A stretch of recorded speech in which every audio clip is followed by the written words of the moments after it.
महावितरणच्या इतिहासातला 22.5 कोटीचा घोटाळा नुसत्या निव्वळ एका स्थापत्य विभाग कोल्हापूर कार्यालयातून झालेला आहे। 24 ट्रक स्क्रॅप इथून या ठिकाणा ताराबाई पार्कमधून गोकुळ शिरगाव भांडारपर्यंत गेलेलं दाखवलेलं आहे। ती 24 ट्रकांची बिलं म्हणजे 45,408 रुपये इतके त्यांना अदा केलेत, पण गोकुळ शिरगाव स्टोअरला हे 24 ट्रकांचं स्क्रॅप गेलेलं नाही आणि त्याची किंमत ही लाखो करोडो रुपयामध्ये असू शकते। जे बाह्यस्तोत्र कर्मचारी घेतलेले आहेत ते ITI पास नाही आहेत, 6वी पास असणारी माणसं घेतलेली आहेत। सुतार प्लंबर या ज्या पदाचे घेतलेले आहेत तीच पद 22.5 कोटीच्या निविदेमध्ये नोंद करून प्रत्येक ठेकेदाराला याच पदांचा काम करून घेतलं म्हणून आणखीन बिले अदा केलेली आहेत। वीज बिल ग्राहकांचा पैसा जर असा यांच्या घरात जायला लागला, यांच्या घशात जायला लागला तर आम्ही तुमची बिलं अदा करायची का? महावितरणच्या अधिकाऱ्यांना निलंबित केलंच पाहिजे, स्थापत्य विभागाच्या अधिकाऱ्यांना निलंबित केलंच पाहिजे। वीज कंपनीतील भ्रष्टाचार, 22.5 कोटीचा हिशोब आणि अधिकाऱ्यांनी केलेला भ्रष्टाचाराचा पर्दाफाश करण्यासाठी सुरू केलेले हे लक्षवेधी आंदोलन आणि या आंदोलनाचा आज दुसरा दिवस आहे, तरीही प्रशासनाने याची दखल घेतली नाहीये आणि या आंदोलनाचा एकच उद्देश आहे की भ्रष्टाचारांना शिक्षा ही झालीच पाहिजे। तर हा सगळा नेमका प्रकार काय आहे हे जाणून घेऊयात। काय सांगाल सर? नमस्ते मॅडम, मी उमेश वडर। महावितरण कंपनीमध्ये या ठिकाणाहून 22.5 कोटीच्या निविदा निघत आहेत कोल्हापूर आणि सांगलीसाठी आणि त्या 22.5 कोटींच्या माध्यमातून जे निघालेले टेंडर्स आहेत त्या माध्यमातून प्रचंड मोठा घोटाळा या ठिकाणी माहिती अधिकाराखालून आपल्याला मिळालेला आहे। त्याची जवळपास 19,153 पानं आपल्याकडं उपलब्ध आहेत।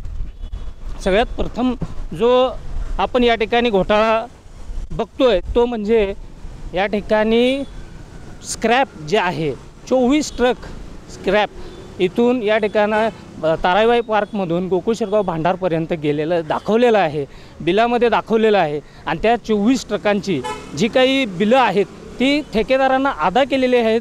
ती 24 ट्रकांची बिलं म्हणजे 45,408 रुपये इतके त्यांना अदा केलेत, पण गोकुळ शिरगाव स्टोअरला हे 24 ट्रकांचं स्क्रॅप गेलेलं नाही आणि त्याची किंमत ही लाखो करोडो रुपयामध्ये असू शकते।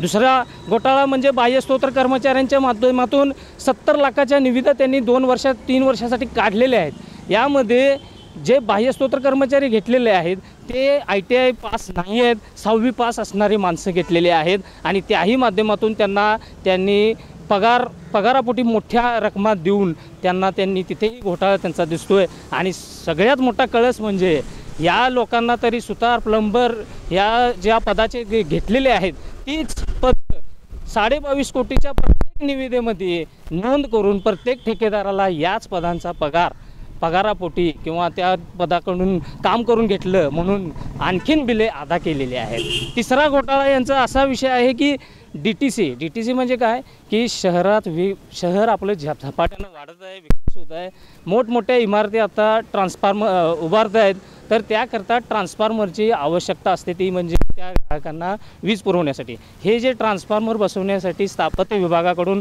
ना हरकत प्रमाणाचं एक पत्र मंजूर करून द्यावं लागतं, जे संवहन विभागाला देणं अपेक्षित असतं आणि जे ना हरकत प्रमाणपत्र दिलं जातं आहे ते प्रमाणपत्र त्याच्या ज्या नॉर्म्स आहेत ते फक्त 15 दिवसामध्ये त्याची प्रोसिजर पूर्ण होणे अपेक्षित आहे। पण या ठिकाणी DTC मंजुरीमध्ये अगदी एकाच दिवशी ती मंजुरी मिळाली जाते। याचा अर्थ काय की प्रत्येक DTCच्या मागे त्या अधिकाऱ्याने जाऊन तिथं त्याची पडताळणी, त्याची सखोल त्या ठिकाणी मोजणी करणे आवश्यक आहे आणि ही मोजणी होत नसल्यामुळे जागेवर नकाशावरती मंजुरी देतात। हाच मोठा घोटाळा आहे की त्या बिल्डरांच्याकडून यांनी किती लाखो करोड रुपये स्वीकारले असतील, काही यांचा विशिष्ट एक दर ठरलेला असतो। या अधिकाऱ्यांनी या ठिकाणी सगळ्यात मोठा महावितरणच्या इतिहासातला 22.5 कोटीचा घोटाळा नुसत्या निव्वळ एका स्थापत्य विभाग कोल्हापूर कार्यालयातून झालेला आहे। मग असं जर असेल तर संपूर्ण महाराष्ट्राचा हिशोब केला तर किती होईल हे सांगण्याच्या पलीकडे आहे आणि आम्ही सर्व ग्राहक फक्त यांचे वाढीव दराने बिल भरतोय। मग या ठिकाणी आम्हाला असा प्रश्न पडला आहे, जर पैसे जर या अशा घोटाळेबाजांच्या घरात जात असतील तर मग आम्ही वाढीव दरानं बिल भरायचं का, असा आम्हाला आज इथे या ठिकाणी प्रश्न पडलेला आहे. आणि आम्ही याच प्रश्नाचं उत्तर मागण्यासाठी 22 कोटीच्या घोटाळ्याचा हिशोब मागण्यासाठी मी कालपासून आजचा दुसरा दिवस माझा लक्षवेधी आंदोलन करतोय. या आंदोलनाच्या मार्फत मी मागणी करतोय, तारा न्यूजच्या मार्फत मी मागणी करतोय की वरिष्ठांनी याकडे लक्ष दिलं पाहिजे, कारण वरिष्ठ देखील यामध्ये सामील आहेत. आणि ते गेली 7 महिने माझ्या एकाही मेलला किंवा पोस्टाद्वारे जे काही त्यांना प्रश्न विचारले ते कोणत्याही एका मेलला माझ्या त्यांनी उत्तर दिलेलं नाही. मग या ठिकाणी याचा अर्थ काय समजायचा, आम्ही हे जर उत्तर देत नसाल तर मग तुम्ही नेमकं उत्तर देणार कुणाला? जनतेला तुमचा हिशोब द्यायला पाहिजे, तुम्ही उत्तर दिलं पाहिजे. हे जर आम्हाला जर मिळालं नाही तर आम्ही आणखीन या आंदोलनाची तीव्रता वाढवू. सोबत आम्हाला या ठिकाणी ज्या आंदोलनाच्या मार्फत आम्हाला जी काही उत्तरं पाहिजेत ती मिळालीच पाहिजेत. सोबत ज्यांनी या ठिकाणी ज्यांचे ह्या 22.5 कोटीमध्ये हात बरबडलेत भ्रष्टाचारात, त्या सर्वांना त्वरित निलंबित करून थर्ड पार्टी तुम्ही त्या ठिकाणी न्यायालयीन चौकशी ही लावली पाहिजे. न्यायालयीन चौकशी का म्हणतोय, कारण वरिष्ठ देखील यांच्या मर्जीतले आहेत आणि मर्जी यांची वरिष्ठांची यांच्यावर भरपूर आहे.